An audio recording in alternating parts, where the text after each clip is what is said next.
subscribe, like, comment, and share ya. Oke, next. Kita lanjutin ya ceritanya. Bab 24. Kecurigaan David kepada Aurel. Naya masih terdiam, menatap ke 10 gaun yang berada di dalam lemari kecil satu persatu. Bagaimana tidak bingung? Semua gaun yang berada di toko itu sangat indah dan mewah. Daniel yang berada di samping Naya, dengan memeluk pinggang Naya dengan posesif, ia sesekali menguap. "Kau lama sekali dalam memilih gaun," sindir Daniel. Ia memasang wajah polos dengan mata yang tak berani menatap Naya. Bagaimana Daniel akan berani? Setelah ia mengucapkan kalimat sindiran itu, Naya langsung menoleh ke arahnya dengan bola mata yang menatap tajam dirinya. "Kalau begitu kau saja yang pilih." Naya mendengus kesal. "Baiklah," sahut Daniel. "Bungkus semuanya," ucap Daniel kepada pegawai tokonya. "Baik tuan, dimohon tunggu sebentar," sahut mereka satu persatu. Tapi tidak dengan Naya. Ia begitu terkejut saat mendengar Daniel memerintah pegawainya untuk membungkus 10 gaun mewah itu. "Kau sakit ya? Buat apa gaun sebanyak itu?" tegur Naya. "Tidak sayang, aku sangat sehat." Daniel terkekeh pelan. "Dan semua gaun itu tentu saja untukmu," sambung Daniel. "Hah?" Naya seperti orang linglung yang kebingungan. Tidak, aku tidak membutuhkan semua gaun itu," tolak Naya dengan bergeleng kepala. Naya tidak bisa mengambil ke-10 gaun itu. Karena di rumah pun, Daniel sudah menyiapkan banyak gaun dan dress untuknya. Bahkan, Daniel tidak menyiapkan satu ruangan khusus untuk menaruh baju atau barang-barang mewah miliknya.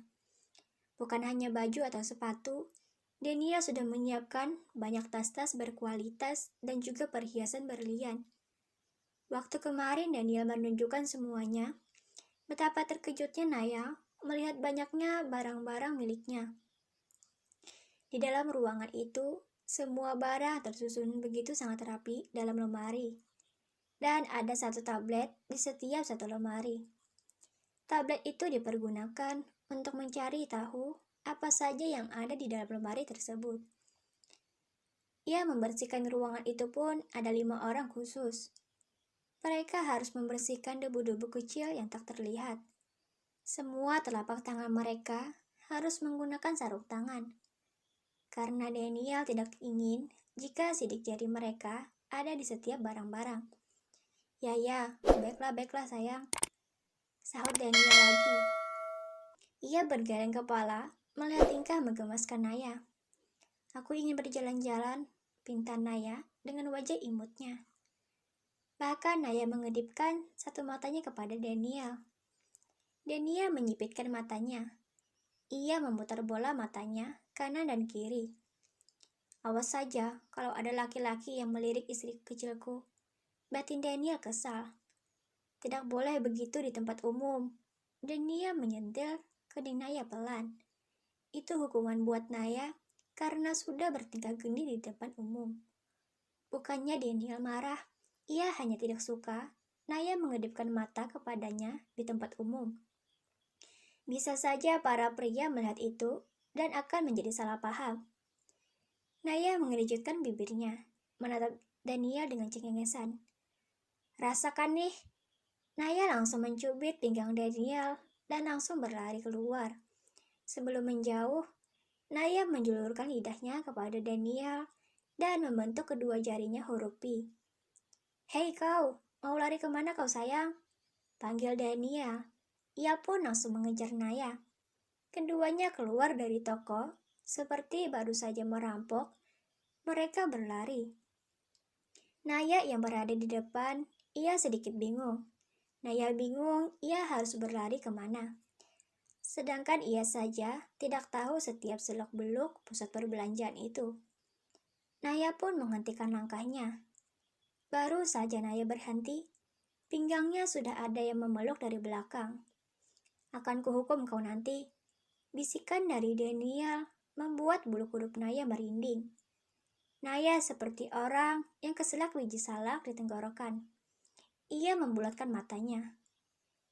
Naya seperti itu karena Daniel terus meniup-niup telinganya, sehingga membuat Naya semakin dibuat merinding.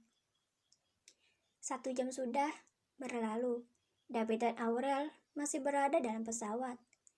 Keduanya baru saja selesai melakukan ritual suami istri. Namun ada yang sedikit ganjal.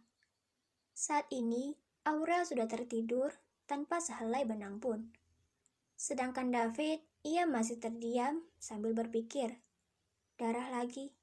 Kenapa dia kembali mengeluarkan darah? Itulah yang ada di dalam pikiran David. Pria itu bingung apa yang terjadi kepada Aurel. Kenapa Aurel bisa kembali mengeluarkan darah saat berhubungan? Ada yang tidak beres.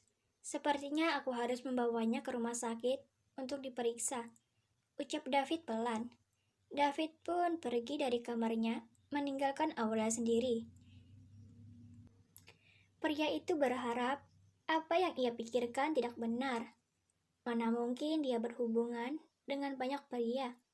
Tapi terus saja memikirkan masalah itu. Karena ia tahu kalau mengeluarkan darah kembali berarti orang itu memiliki penyakit. Apalagi darah yang dikeluarkan Aurel cukup banyak. Awas saja jika dia pernah berhubungan dengan banyak pria sebelum aku. Jangan harap kau bisa hidup tenang, tukas David. Ia sedikit curiga kalau Aurel pernah melakukan hubungan suami istri kepada banyak pria.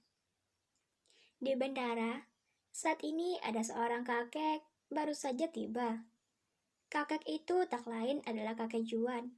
Beliau ingin menghadiri pesta pernikahan rekan kerjanya. Rekan kerja beliau tak lain adalah Daniel. Mereka kini sedang melakukan kerjasama dalam membangun satu proyek. Keduanya sudah cukup lama kenal, dan baru kali ini kakek Juan pergi ke Indonesia. Kedatangan kakek Juan di bandara sudah ditunggu oleh satu mobil mewah, dan dikawal oleh 2 mobil lainnya. Itu semua sudah disiapkan oleh Daniel, karena kakek Juan harus membutuhkan pengawal. Kakek Juan sebenarnya ingin menolak, namun beliau memilih mengiyakan apa yang diucapkan oleh Daniel. Saat beliau pergi ke Indonesia, beliau tidak menggunakan satu pengawal pun. Mungkin itu sangatlah berbahaya bagi seorang pengusaha sukses yang bepergian sendiri. Bisa saja orang jahat melakukan sesuatu kepadanya. Alasan kakek Juan tidak ingin adanya pengawal karena beliau merasa tidak akan ada yang mencelakainya. Selamat datang di Indonesia, Tuan Besar, sapa Abai seraya membukukan badannya. Kakek Juan hanya menganggukkan kepalanya dan mengikuti Abai menuju mobil. Terima kasih, jangan lupa subscribe, like, comment, and share ya. Dadah.